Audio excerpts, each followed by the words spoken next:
Welcome back to Shem's Universe. So today, guys, we're going to go over the reasons why astrology is completely rigged and only the rich know how to use it. So you need to understand, guys, that astrology and all this esoteric science, all this stuff is completely rigged. And if you don't know how to actually read and interpret your chart correctly, you're going to be royally effed in life. Now, what do I mean by that? If you're looking at your chart and then saying, oh, I see my second house, but I don't really relate with that, and I'm gonna make money my own way, and I see my 10th house, and yeah, like I don't like speaking for my career, though I have Gemini there. I'm gonna do my own thing, and then you wonder why you're broke. Like astrology is literally telling you exactly how to get rich, how to have good health, how to have good relationships. It's actually explaining everything to you very thoroughly, and it's actually the onus is on you to actually apply it. And I learned this about 8 years ago. Is it 8 years? 9 years ago now, in 2017. And when I started learning that these houses and numerology as well intertwine, and they actually are teaching you how to navigate your life, that's when things started really changing for me. Before 2017, like I would get fast money here and there. I'd do little miscellaneous things. I've been charged. I've been open about that. Um, I also worked jobs as well, like sales gigs and so forth, which was pretty good when I actually put my mind on it. But the thing is that like I was never able to retain the money. And when I realized I'm a life path 8, I then realized that, well, I'm not really meant to retain money. It has to flow. And that's a whole separate video for 8s themselves. Then a lot of 8s don't realize that you have to actually spend money to make it. Like you're not supposed to hoard your money at all. You need to be very free with your money, spend it on things that make you look better, spend it on different things, but it's not what this video is about. Astrology is rigged now. I'll go back to the main subject because the rich know exactly how to use it. They know when they have a child. When a rich person has a child, let me explain something to you guys.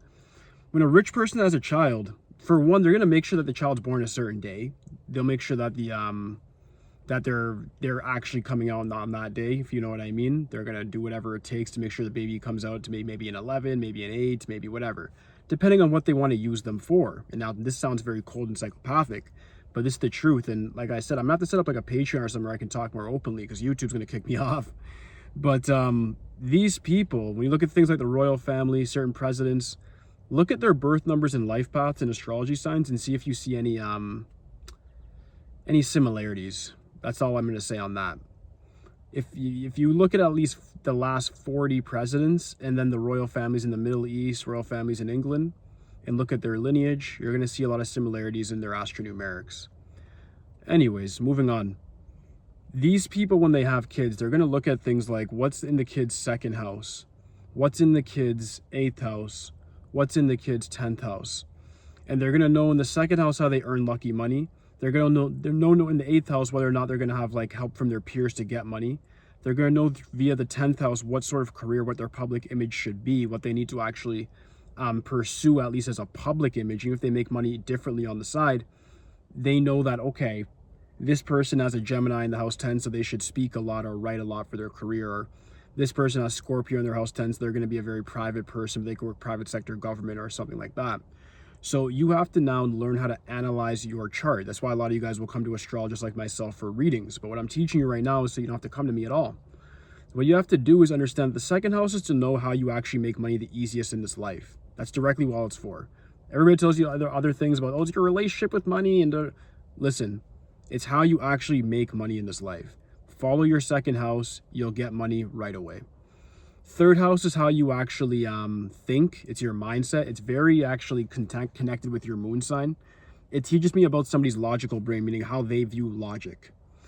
So that's very important to know. Your 4th house teaches you about your family life and if you're going to have support from your family, and if you're somebody who's meant to have a lot of properties or meant to have a lot of connections around the world. That's outside of family. 4th house teaches you that. It's the bottom of the astrological chart. It teaches you a lot. 5th house teaches you about past life karma. If you were a bad person in the past life, 5th house will tell you. It tells you the sign that you were in the past life. The sign that's in the 5th house was your sun sign in the last life. So it tells you a lot. The 6th house tells you about health, how you can maintain your health, what sort of workouts you should do, what sort of diet you should be on. It also tells you about how you learn through material transaction and what sort of position you'll undertake in a job. The 7th house teaches you whether you're going to be built for marriage or not. Some people don't realize it, but the sign that they have in their 7th is openly telling them not to get married, but they still want to say I'm in love and go lose half their money and all that stuff. So it is what it is. But the 7th house does teach you. 8th house is the hidden money. It's about other people's money and possessions. It's about your tax, about your relationship with the government, relationship with other people and money, so your network. 9th house is how you learn best. 10th house is career. We already went over that, your public image. 11th house is a secret wealth house. It teaches you about the diverse connections that you can have. If you're going to have lifelong friends or friends you should use as tools and be utilitarian and Machiavellian about it. You can weaponize the 11th house very much if you understand that your social dynamic is not going to be conducive to your success. You then have to take a more Machiavellian approach to your social life. And then the 12th house is all about your karmic retribution in this life. Meaning, what does the universe want to teach you? People are like, oh, it's the house of losses. No, it's not. It's the house of teaching. What does the universe want to teach you? In the other parts, you look at the secondary aspects of your chart, which is where the planets are and what signs they're in. That doesn't even mean as much as like the house governors. What I just explained to you is the real foundation of your life. If you understand what your 12 houses are telling you in detail, then you're not going to have any issues with life whatsoever. You don't even need to know numerology, because those 12 houses are it's like stairs. It's walking you all the way up until you ascend. You have good luck when you're here. You get rich when you're here. You have a bunch of possessions when you're here. You do all of it. So that's what I'm saying, guys. Is like, if you're using this stuff properly, like if somebody tells me, for instance, that they know astrology and numerology and they're broke, I'm like, no, you don't.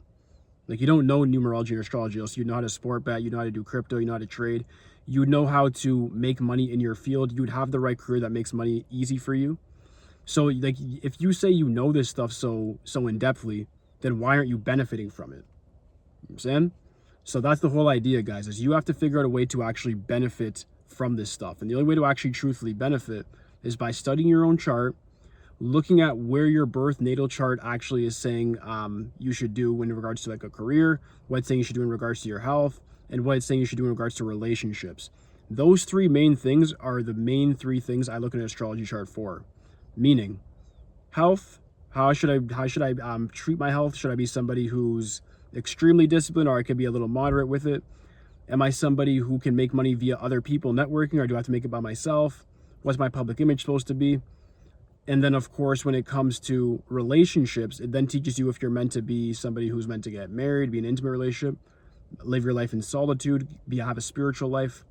All of those things are said, and there's glitches around it too. If you don't want to live that life, you just got to look at what it's asking you to do. So everybody's chart's a little bit different. Everybody has their own fingerprint when it comes to it. It makes them unique. But the foundation of this science is very basic. If you look at each house, understand the meaning of each house, and then utilize it to your advantage, you'll find that you have overall good luck right away. And I'm not talking about changes in like a year or a month. I'm talking about within days. You just see the difference in your life when you actually understand this stuff and use it conducively in your life. So that should conclude the video for today, guys. If you have any questions for me whatsoever, just leave in the comment section. Aside from that, like, subscribe, and holla me. It's it for today, guys. Peace.